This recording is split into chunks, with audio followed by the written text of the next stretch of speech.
Assalamualaikum warahmatullahi wabarakatuh. Saya Nabila Anugradia dengan NIM F1E119144, mahasiswa Universitas Jambi, Program Studi Sistem Informasi.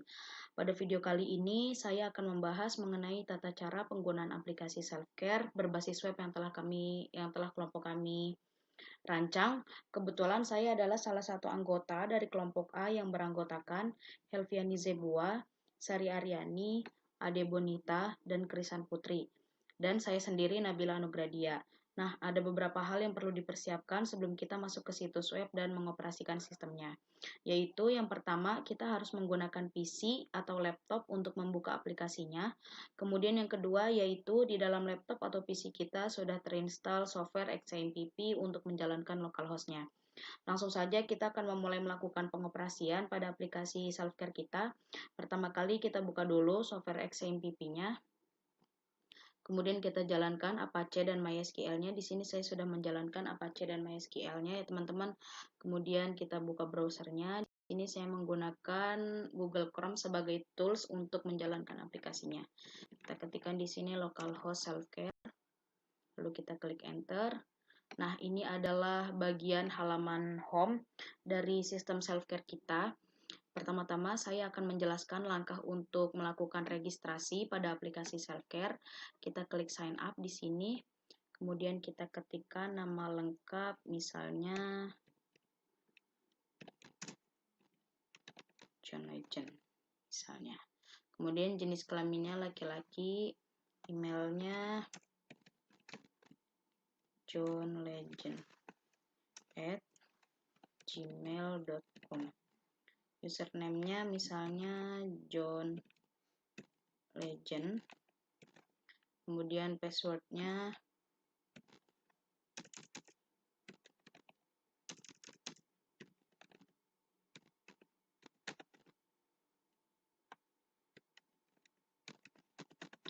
lalu kita klik submit.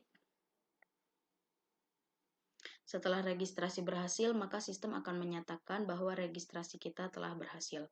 Kemudian kita klik OK, lalu kita klik sign in di sini untuk masuk ke dalam sistem. Kemudian kita klik username yang tadi. Lalu kita submit. Setelah itu kita sudah masuk menggunakan akun John Legend tadi. Kemudian di sini saya akan mengenalkan halaman home ini dari aplikasi self-care. Di sini ada perkenalan mengenai apa itu kesehatan mental, lalu mitos dan fakta, dan pemulihan kesehatan mental. Saya akan membuka salah satunya di sini. Kita klik read saja. Kemudian, nah di sini sudah ada penjelasan mitos dan fakta mengenai kesehatan mental. Di sini saya tidak akan menjelaskan apa itu kesehatan mental, saya hanya akan memfokuskan untuk menjelaskan bagaimana tata cara penggunaan aplikasi self-care yang telah kita rancang. Nah, selanjutnya saya akan menjelaskan fitur yang paling pertama yaitu ada quotes dan stories. Kita klik saja.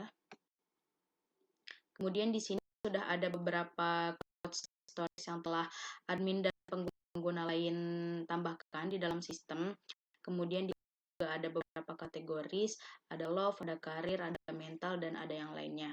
Kemudian di sini saya akan memberikan pengarahan untuk menambahkan cerita dan quotes. Kita klikkan saja di sini.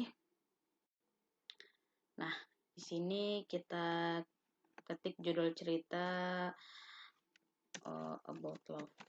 Oke.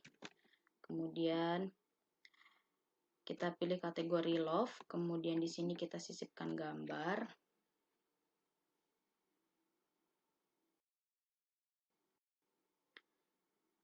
Nah, setelah itu isi ceritanya misalnya lalu setelah selesai kita klik selesai. Nah, cerita quotes atau cerita sudah berhasil ditambahkan dalam sistem, kemudian kita klik OK. Lalu di sini kita dapat melihat daftar cerita dan quotes saya. Nah, di sini sudah masuk ke dalam sistem quotes dan stories yang telah saya tambahkan tadi. Kemudian di sini kita bisa menggunakan fitur delete untuk menghapusnya, dan kita juga dapat mengklik read more ini untuk melihat selengkapnya. Lalu yang kedua yaitu ada fitur articles. Perlu teman-teman ketahui bahwa fitur artikel ini, jika seorang user ingin mempublish sebuah artikel, maka artikel tersebut akan berstatus unverified sampai admin menverifikasinya. Jika sudah terverifikasi, maka artikel tersebut dapat benar-benar terpublish ke dalam sistem dan dapat dilihat oleh pengguna lainnya. Di sini juga ada beberapa artikel yang telah diinput oleh admin. Kemudian kita di sini dapat melihatnya ya, karena sudah terverifikasi. Nah, di sini sudah tertera bahwa admin 1 telah mempublish artikel dengan judul Lorem Ipsum 3. Dan di sini ada latest post. Maksud dari latest post itu adalah macam-macam artikel yang sudah diinputkan oleh admin-admin dan sudah terverifikasi, dan kita dapat mengaksesnya satu persatu. Kemudian kita kembali.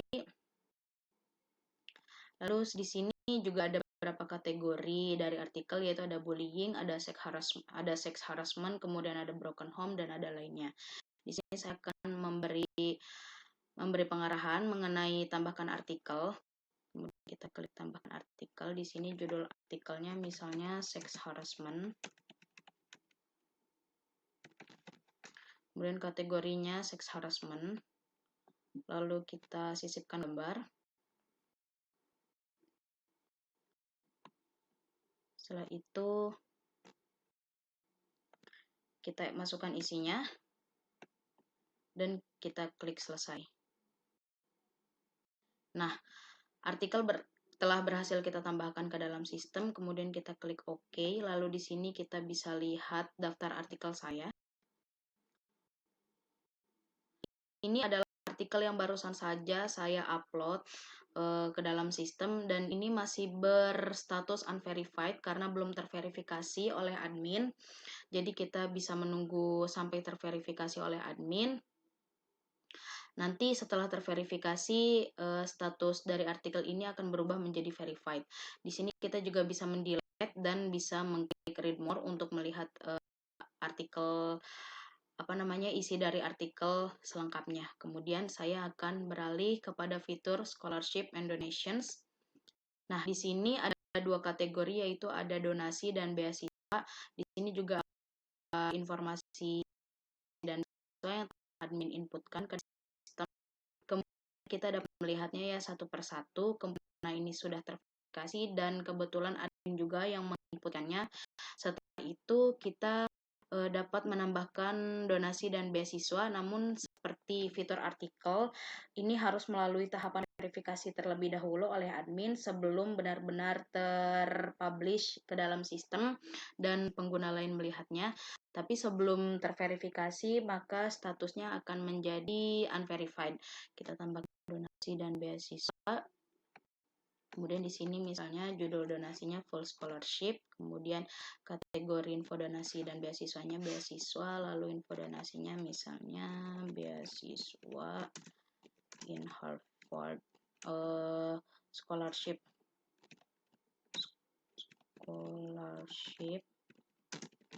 in Harvard University. Kemudian kita klik selesai. Nah, donasi dan beasiswa sudah berhasil ditambahkan, kemudian kita klik OK, lalu kita lihat daftar donasi dan beasiswa saya. Di sini sudah ada informasi beasiswa yang sudah saya inputkan tadi, namun di sini masih bersifat unverified karena belum terverifikasi oleh admin. Kita juga dapat mendelete dan melihat selanjutnya dengan mengklik read more. Kemudian fitur yang terakhir yaitu ada fitur diary. Di sini sudah ada fitur diary, diperuntukkan untuk pengguna jika memang pengguna ingin menuliskan sesuatu ke dalam sistem, dan ini bersifat privacy, pengguna yang lain tidak dapat melihatnya kecuali pengguna yang bersangkutan dan adminnya sendiri. Kemudian judul diary-nya misalnya sex harassment, isi diary-nya misalnya sex harassment. Kita klik selesai. Setelah itu diary berhasil kita tambahkan, kita klik OK. Setelah itu kita bisa melihat daftar diary saya. Nah, ini adalah diary yang baru saya tambahkan tadi. Kita dapat mendelete kapan saja dan kita juga dapat melihat tulisan selanjutnya. Kemudian fitur yang terakhir yaitu saya ingin menjelaskan mengenai daftar kontak psikiater. Nah, di sini ada kontak-kontak psikiater, ada nama psikiater, ada nomor telepon psikiater, ada email psikiater. Jadi sewaktu-waktu jika pengguna membutuhkan konsultasi dan seorang konsultan, pengguna dapat menghubungi salah satu psikiater di sini. Kemudian kita close, lalu kita beralih kepada halaman profile. Di sini kita bisa menyisipkan gambar untuk mengubah foto profil teman-teman. Jadi kita klik change saja di sini, kemudian pilih misalnya ini aja. Lalu kemudian kita klik submit. Nah, setelah itu sudah terganti nih foto profilnya. Kita juga bisa mengganti password kita kapan saja. Kita juga dapat menghapus akun kita kapan saja. Jadi tinggal klik hapus akun, maka akun akan terhapus. Kemudian di sini juga sudah ada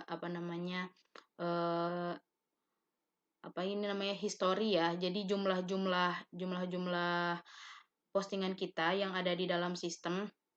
Jadi kita memiliki satu cerita dan quotes, kita memiliki satu artikel, kita memiliki satu informasi donasi dan beasiswa, kita juga memiliki satu diary. Kemudian yang kedua saya akan menjelaskan mengenai halaman admin. Saya akan menjelaskan mengenai halaman admin. Lalu kita klik enter. Nah, di sini adalah halaman admin. Di sini ada database, ada jumlah data-data dari artikel, ada jumlah data-data dari cerita dan quotes, donasi dan beasiswa, diary, dan di sini ada verifikasi artikel yang belum terverifikasi, ada jumlahnya ada 4, kemudian verifikasi donasi dan beasiswa ada 6, penggunanya ada 21. Nah, di sini kita beralih ke fitur verifikasi artikel. Di sini kita dapat memverifikasi artikel. Ini adalah kolom artikel yang belum terverifikasi. Kita dapat memverifikasi jika kita ingin memverifikasinya, atau kita juga dapat menghapus jika memang artikel itu tidak sesuai dengan dan tidak pantas untuk masuk ke dalam database self care. Kita dapat menghapusnya langsung. Kita juga dapat melihat isi artikelnya. Nah, ini dia. Kemudian di sini kita juga dapat menghapusnya misalnya. Nah, sudah terhapus. Coba kita verifikasi. Nah, sudah terverifikasi ya teman-teman. Kemudian ini verifikasi informasi donasi dan beasiswa juga sama tadi, kita dapat memverifikasi, menghapus, melihat user ID-nya, ini judul artikelnya, dan ini kategori dari informasi donasi dan beasiswa. Kemudian cerita dan quotes. Di sini agak sedikit berbeda karena di sini kita tidak melalui tahapan verifikasi, karena cerita ini menginputkan cerita quotes, kita dapat melihat dan kita juga dapat menghapus. Namun pengguna lain tidak dapat menghapus, yang dapat menghapus hanya pengguna yang bersangkutan dan admin. Kemudian di sini kita klik fitur artikel di sini. Nah, di sini ini adalah sebuah database atau tampilan artikel sudah terverifikasi. Jadi kita di sini melihat dan kita dapat menghapus. Kalau misalnya verifikasi artikel di sini adalah sebuah kumpulan artikel yang belum terverifikasi, kalau di sini adalah artikel yang sudah terverifikasi. Di sini donasi dan beasiswa. Nah, di sini juga ada informasi donasi dan beasiswa, sama seperti fitur artikel ini dapat melihat dan hapus. Di sini ID-nya, di sini infonya, di sini kategorinya. Kemudian terakhir yaitu ada fitur diary. Di sini fitur diary ini admin dapat melihat isi dari diary pengguna, kita dapat melihat dan kita juga dapat menghapus. Di sini ada judul diary, broken home, bullying, dan masih banyak lagi. Terus kita dapat menambahkan konteks psikiater di sini, misalnya nama psikiaternya. Nah, kemudian email psikiaternya misalnya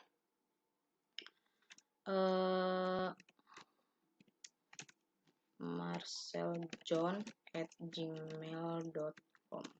Kemudian nomor telepon psikiaternya misalnya, nah, kemudian kita klik selesai. Maka kontak psikiater telah berhasil ditambahkan. Kemudian kita klik OK.